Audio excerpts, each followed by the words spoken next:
অবস্থায় আল্লাহর রাস্তায় বের করো। আলহামদুলিল্লাহ, সামনে অনেক মুসল্লিরা কেরাম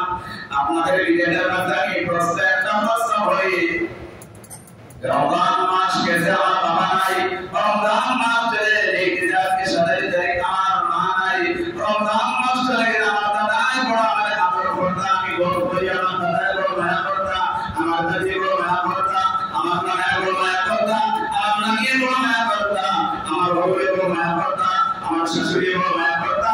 আজকে রমজান চলে গেল, সাথে রমজান চলে গেল, আমি একটা দিন মসজিদের মধ্যে আমার শাশুড়ির জন্য দিছি, আমার শাশুড়ির জন্য দিছি, আমার মার জন্য দিছি, আমার বাবার জন্য দিছি, আমি যে নামাজ পড়তেছি সুন্দর নামাজ পড়তেছি, এই নামাজটা আমার যে উস্তাদ আমার যে হুজুরে আমার শিক্ষা দিলা, ওই হুজুরের কথা স্মরণ করিয়া মসজিদের মধ্যে মাদ্রাসা করতে কোন গরিব এতিম মিসকিনের জন্য একটা নেতা বের হয়েছি না চিন্তা করি। কথা বলতে পারছি যেন আল্লাহ রাব্বুল আলামিন বলেন ওয়ামিমা রাযাকনাহুম ইউনফিকুন। এর তাফসীরের মধ্যে মুফাসসিরিন کرام বলেন তোমার তুমি নামতে কি বলো আল্লাহর রাস্তায় বের করো, তুমি নামতে দুনিয়ার নামতে তোমার মা লাগে আল্লাহর রাস্তায় বের করো, তুমি এই গানে রমজান মাসে রমজান নাই, তোমার ছেলে 60-70 বছর বাদে 60-70টা রমজান মাস হইল, কিন্তু হয়তো হইতে পারে এখন তোমার স্মরণ করতে না। সমাজ আছে দিবাইছিনা আপনাদের আশা আছে হাজারো হাজারো সন্তান, আমরা তো সমাজের মধ্যে আমার ছেলেরা বাসায় বলে এমন সন্তান দিয়ে গেছে বাবার হুদ্দা খুব করে দেয়, আপনার নাকি কিছু সন্তান হতো বাবার হুদ্দা খুব করে দেয় একটা লম্বা সময় তখন। তো মহতরম মাদার মুসল্লিয়ান کرام, আমি এই জিনিসটা বলে দিয়েছি রমজান মুবারকের শেষ শুক্রবার আজকে একটা হাদিস সংক্ষেপে আমরা সামনে আমি পড়িয়া তর্জমা করে শেষ করি। তিরমিজি শরীফ দ্বিতীয় খণ্ড মতন আরবিতে মতন তিরমিজি শরীফ দ্বিতীয় খণ্ডের মধ্যে হাদিসটা আনা রাদিয়াল্লাহু তাআলা আনহু قال رسول الله صلى الله عليه وسلم لما خلق الارض جعل التمير শুরু করলাম হাদিসের আল্লাহ নবী মুহাম্মদ রাসূলুল্লাহ সাল্লাল্লাহু আলাইহি ওয়াসাল্লাম বলেন আল্লাহ রাব্বুল আলামিন এবং জমিন বানাইতে কোফিয়া আমাকে কোফিয়া খালাকাল্লাহ আল্লাহ রাব্বুল আলামিন এবং জমিন বানাইলা কারণ তামিম কারণ জমিনতে খাওয়া সম্পদ আরম্ভ করলো দিয়ে জমিনে খাওয়া আরম্ভ করছে, জমিনে যখন খাওয়া আরম্ভ করলো এই খাওয়া বন্ধ করার জন্য যে হাতিয়ার আল্লাহ ব্যবহার করছেন কোরআনে কারীমের 30 নম্বর পারা সর্বপ্রথম সূরা সূরা আন-নাহল মধ্যে আল্লাহ রাব্বুল আলামিন জানিয়েছেন ওয়াজআলনা ওয়াল-জিবালা আওতাদা,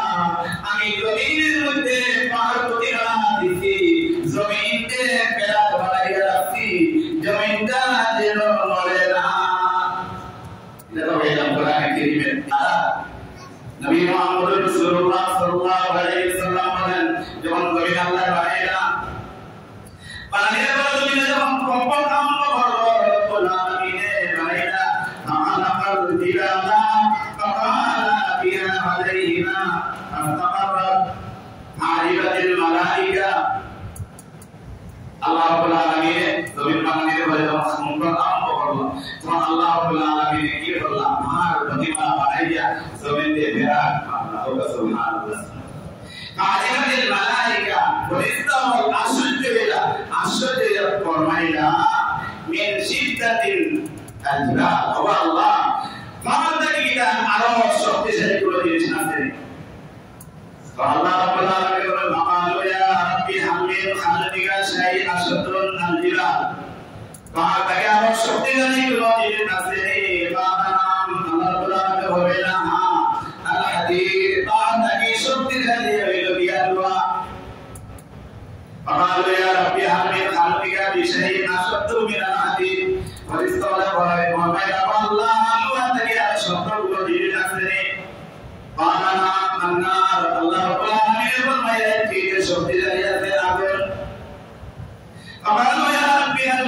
খালকিকা শাইউন আশুদ্দু মিনান নার আল্লাহ আগুন থেকে আরো শক্তিশালী কুরাজির নাসরি বেদি আছে আল্লাহ আজকে কি বলে পানি আনের শক্তি বেশি قالوا يا ربي أمين خلقك شيء أشد من الماء وقال من اتقى شدد لكله نبني قال نعم الله رب العالمين الذي يسير قالوا يا ربي أمين خلقك بشيء أشد منها اتقي أشد لكله نبني الله رب العالمين ومنها أسنام لكذا بل بطاش بأرض بطاش এবার আমার পরিস্থিতি লেগে যাবে আল্লাহ এতে কি শক্তিশালী ওয়াজিদ নাজনি আল্লাহ রাব্বুল আলামিন বলেন নাম আসে বলি ইবনে আদম তাসাদ্দাকা সাদাকাতান বিয়ামিনিহি বলেন সুবহানাল্লাহ সবই শক্তিশালী সবই শক্তি যেন গিয়া শেষ হইছে ওখান থেকে মুমিন বন্দাদের সাদাকা সাওয়াব শক্তি আরম্ভ হয়েছে সুবহানাল্লাহ মুমিন বান্দা যখন আল্লাহর রাস্তায় সদা করে আল্লাহর রাস্তায় বের করে এই সদা বেটা মানের যে শক্তিশালী আগুনের শক্তিশালী আপনার লোহার যে শক্তিশালী এই বিষয় হইলা সবচেয়ে শক্তিশালী মুমিনের সদা এই কথাটা বোঝার জন্য সংক্ষেপে একটা ঘটনা পেলাম সুলাইমান নবী আলাইহিস সালামের সব জিনিসের ভাষা জানতা সুলাইমান নবী দরবার বন্ধা গিয়া নালিশ দিল সুলাইমান নবীর খেদমত গিয়া একটা আমাকে গিয়া নালিশ দিল বিচার দিল সুলাইমান নবী আমার বন্দায় আমার বাচ্চাকে কি বলে বিধান করে রাইলা শুনতে হবে আপনারা সুলাইমান আলাইহিস সালামে বিচার করে আল্লাহ বন্দারে আল্লাহ কে কই কিছু করলাম বইলা তুমি তার বাচ্চা না ইনা আমার বাকি কি বললো কথা বললো আচ্ছা বললো আমার বন্দায় কাছে উঠিয়া আমার কাছে উঠিয়া নাম কাছে দৌড় দৌড় উড়ে দুই বার উড়ে মিলে লাগা আল্লাহ বন্দা আল্লাহ দিয়া আমার দ্বিতীয় বার বলতে উঠে বাকি বাচ্চা আছে বিরাম হয়ে গেছে বাকি আমার সুলাইমান নবীর কাছে বিচার দিল সুলাইমান নবী আল্লাহ বন্দা বেলা তুমি আইও না আবার তাহলে আল্লাহ বন্দা কি বলতে বাকি বাচ্চা নিতে নাকি হয়তো বুঝলাম না নবী আপনার নবী আমার কাছে বিচার দিলাম আমি নবী হয়ে যদি আমার বিচারটা হবে না তাহলে তুমি এর মধ্যে আর কোনো বিচার পাইবে ইমাম সাহেব কাছে বিচার না হয় হ্যাঁ বলেন হ্যাঁ আজকে হলো আপনি নবীর কাছে বিচার নাই না আর কোন জায়গা বিচার পাইব সুলাইমান আলাইহিস সালাম বুঝতে পারছে আমি বারবার একবার দুইবার তিনবার তাদের বিষয় দিলাম আমরা সুলাইমান আলাইহিস সালামের একটা জিন্নাতে অর্ডার দিলাম জিন্নাত ওই কাছে ঘুরি থাকিও আর ওই আল্লাহর বান্দা যখন গাছে উঠতে চাইব তখন তুমি টান মারবা একবার নিচে তুলে একবার উপরে টান মারিয়া এমন প্রতি কিরকম দেয়া তুমি টান মারিয়া দুই টুকরা মারবা আর এটা বিবাহে কোন জমিনের দুর্বল দিকে গিয়া পড়ে আর তার জমিনের পশ্চিমে গিয়া পড়ে এমন আর তার সাথে বলবে কেমন আছে সুলাইমান আলাইহিস সালাম আর ফারাদার হিসাবে কাজে দিয়েছেন জিন্নাতে আল্লাহ বললা বাকি গিয়ে খায় খালি নামাজ করে আপনি আমার বাকি মাথা পর ডিম পাড়ে দিতে বাচ্চা মোটামুটি বড় হয়ে গেছে এই নিয়ত করছে আমি তো আমার বাচ্চা আনিব সকালে আল্লাহ বললা হয়েছে যাওয়ার সময় কয়টা রুটি রয়েছে কয়টা রুটি লইয়া রওনা দিতে কিছু জায়গাতে যাওয়ার পরে তার বেটা বলেছে আমার বলছে এমন অবস্থায় আল্লাহ বান্দা ইয়া হইল আমি তিন দিন থেকে উপাস আমার বেটো বড় কিরা আছে আমার কিছু খাওয়াও তার বান্দা তার রুটি দেখি কয়টা রুটি দান হইছে সুবহানাল্লাহ আওয়াজ দেব সুবহানাল্লাহ এর রুটি পাইছে রুটি সফা করছে সফা দিয়া আল্লাহর বান্দা কোন শ্যামরে গাছের উপরে উঠছে শ্যামরে উড়িয়া বাকির বাচ্চা আছে আমি বিধান করিয়া যাইছে বাকি আমার সুলাইমান নবীর জন্ম হয়েছে গিয়া কই বাবা সুলাইমান নবী বুঝলাম না লেকিদা যে বিশেষ বলা আমার মনে কি করতে নিয়ে খাই দিয়েছে মানুষ পাঠাইলা বিয়ে দাও মানুষটা দাবি দাও আনাইল আনার পরে দিকেইলা ও আল্লাহর বান্দা আজকে তুমি বদর ঘর থেকে এই পর্যন্ত এমন কোন আমল করছে সত্যি কোন আমল করছে আমলটা আমার কম আল্লাহর বান্দা কয় না আমি তো তেমন আমল করছি না তবে আমি যখন ফাঁকির বাচ্চা জন্ম মানেছিলাম কারণে সময়তে কিছু লোকের রুটি নিতাম আমি রুটিটাকে আমি খাইলাম এমন অবস্থায় ওখানে আমার কাছে চাইছে আমি সাদকা হিসাবে আমি তার রুটি দান করলাম সুবহানাল্লাহ সুলাইমান আলাইহিস সালাম বললেন খুদার বদলে কই যদি তুমি এই দান না করতা তবে আজকে তুমি জমিনে দাঁড়ায় না করে বিলন না তোমাকে পর্যন্ত মেরে ঢুকে গেল না আর পর্যন্ত মেরে ফাঁসিয়ে গেল না তুমি দান যে করছই তাদের কাছে তুমি রাজিয়ে দিছো সুবহানাল্লাহ হাদিস শরীফের মধ্যে আসছে জনাব রাসূল সাল্লাল্লাহু আলাইহি ওয়াসাল্লাম বলেন as-sadaqatu tahuddul bala সালাওয়াত করলে বলা মুসিবত দূর হয় সংকেত সংকেত কথা আজকে শেষ শুক্রবার জুমা রমজান শরীফের শেষ জুমা শেষ শুক্রবার এই জায়গায় জমা হওয়ার সুযোগ আমরা সুবিধা পাইলাম না এদিকে আমরা যারা সামর্থ্যবান যাদের ইসলাম পরিমাণ মালের মালিক 7.5 লাখ স্বর্ণ এই পরিমাণ মাল কেনা পয়সা অথবা 52 লাখ এই পরিমাণ আপনার আমার মাল সম্পদ আছে জরুরতে আসিয়া ছাড়া আমার জরুরত কি না সঙ্গে বলে জরুরতে আসিয়া ছাড়া বাকি যেগুলো মাল আছে ওগুলো আমি কি করবো হিসাব করিয়ে জানেন যখন আমরা জাকাত দিই না জাকাত আদায় করবে আমরা